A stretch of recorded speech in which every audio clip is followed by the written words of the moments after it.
말씀은 열왕기상 19장 1절에서 8절입니다.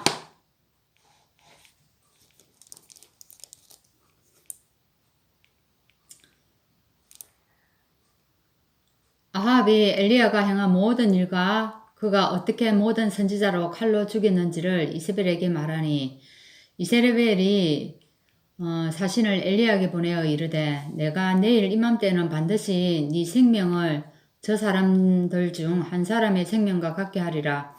그렇게 하지 아니하면 신들이 내게 벌 위에 벌을 내림이 마땅하니라 한지라.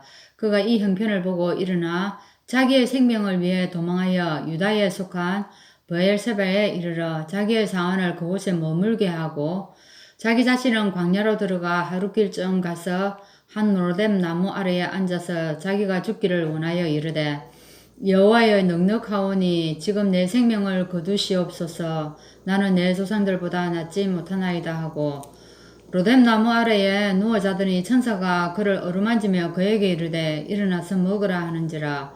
본적 머리맡에 숯불에 구운 떡과 한 병 물이 있더라. 이에 먹고 마시고 다시 누웠더니 여호와의 천사가 또다시 와서 어루만지며 이르되, 일어나 먹으라. 네가 갈 길을 다 가지 못할까 하노라 하는지라. 이에 일어나 먹고 마시고 그 음식물의 힘을 의지하여 40주 40야를 가서 하나님의 산 호렙에 이르니라. 아멘. 오늘 말씀은 모든 세계의 심부름꾼입니다. 모든 세계의 심부름꾼으로 오늘 누구를 지목했냐면은 특별히 PK와 MK들입니다. 그 목회자 자녀들이죠. 선교사님의 자녀들을 두고 합니다. 근데 제가 저번에 한번 간증을 들었는데, 이 MK, 그러니까 선교사님들 자녀들이 참 상처가 많더라고요.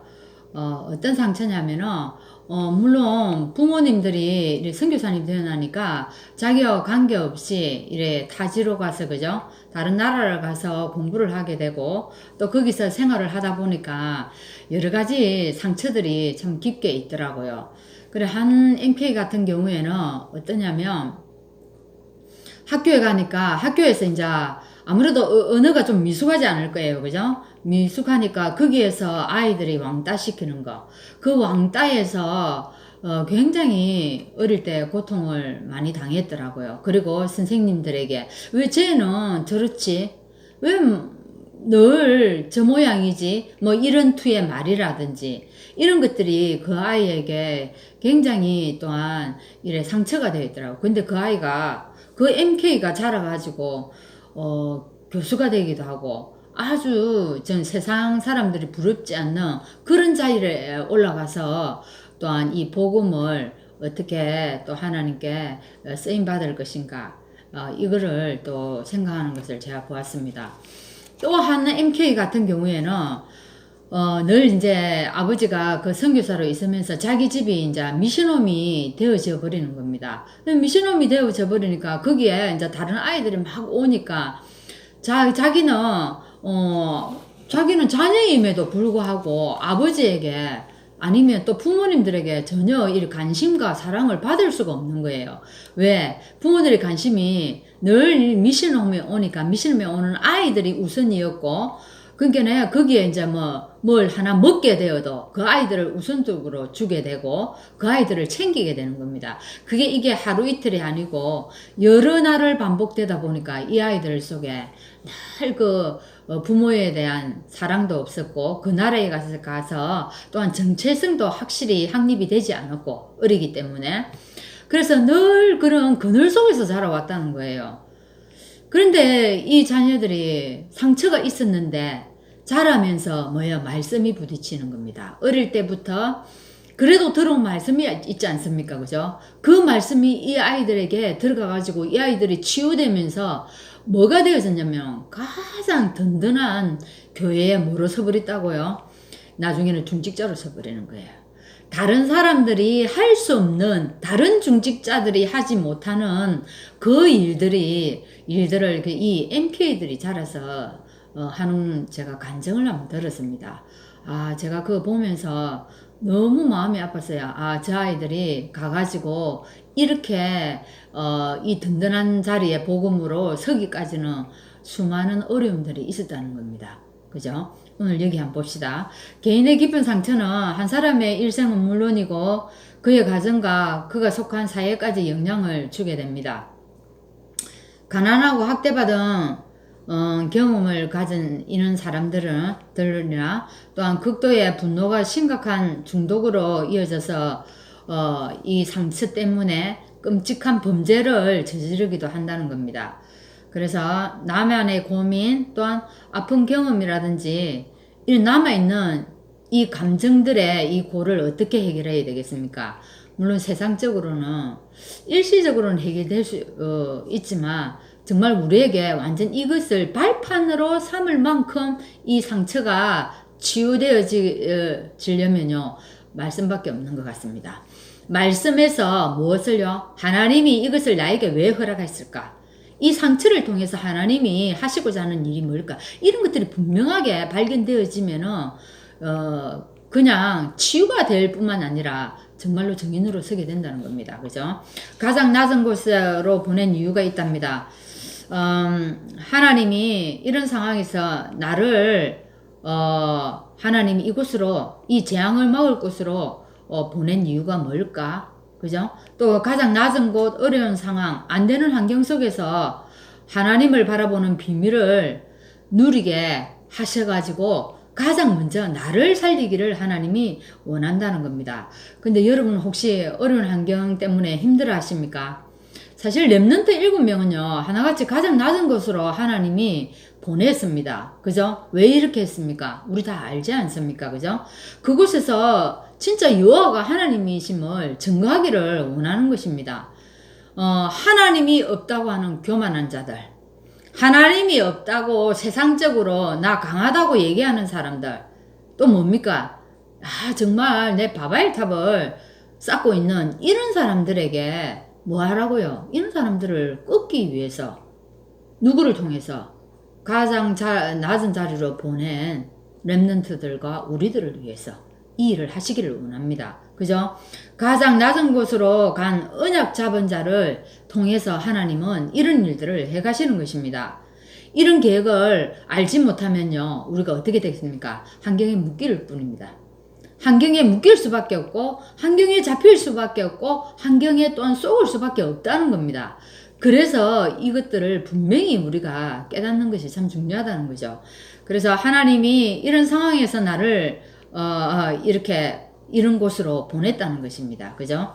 내게 증거를 주시고 그 증거를 가지고 영적으로 병든 많은 사람을 살리라고 하나님이 이런 큰 계획을 가지고 하나님이 이곳으로 보냈다는 것을 미리 깨달으면 우리가 누릴 수 있겠죠. 그죠?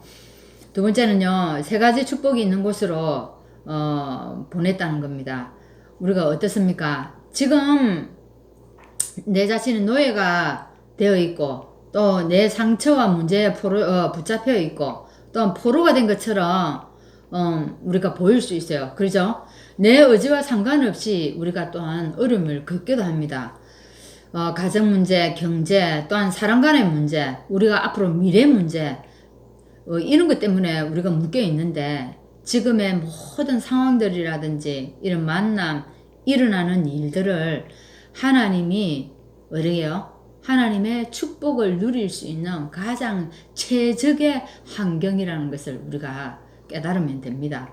근데 지금 우리가요, 이런 시기를 걸어갈 때는 깨닫기가 참 힘이 들어요. 그럴 경우가 많습니다. 근데 사실 우리가 이리 보면은요, 지나고 나면 다 이런 하나님의 계획이 있다는 것입니다.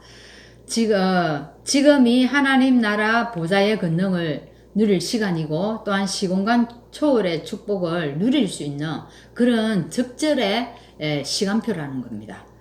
봅시다. 그러면 여러분 한번 봅시다. 노예가 되었다고 생각되어질 때 여러분은 어떻게 합니까? 내가 노예에서 또한 포로에서 벗어나기 위해서 우리가 몸부림칠 경우가 참 많이 있다는 거죠. 근데 그 속에서 우리가 몸부림치지 말라고 얘기합니다. 뭐라고 얘기합니까? 이 속에서 우리가 말씀이 믿어지면 됩니다. 그동안에 많이 우리가 강단을 통해서 들었던 말씀들, 그 강단의 말씀을 붙잡고 기도한 것들이 나에게 각인되고, 그죠? 정말 지금은 뭐 할 시간, 뿌리 내릴 시간이라는 겁니다. 이 어려움 때문에. 그래서 이게 말씀이 그동안 들려진 것이 믿어지고 이 말씀이요 나에게요 탁 붙잡아지면은 어떻게 되어지겠습니까? 이 말씀을 붙잡고 씨름할 수 있다는 겁니다. 여러분 야곱이 어땠습니까? 어릴 때 부모로부터 많은 말씀을 들어왔지만 한 번도 하나님 만난 적이 없습니다. 근데 이 야곱이 어디를 가다가요? 베델을 가면서 처음 하나님을 만나게 됩니다. 거기에서 하나님에게 약속을 받게 됩니다. 그리고 언제 또 하나님을 만나게 됩니까? 집으로 돌아오면서 형이 자기를 위해서 반갑게 만든 것이 아니라 칼을 갈고 있다는 겁니다. 20년이 지난 지금에도.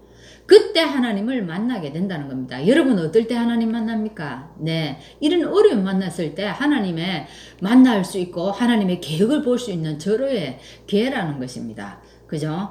그래서 그때에 야곱은 이스라엘이라는 이름을 얻게 됩니다. 우리도 이때 어떻게 하나님께 확실히 우리가 더 인정받고 우리가 더 세계복음화를 위해서 한 단계 나아가는 그런 시간이 되어지는 것입니다.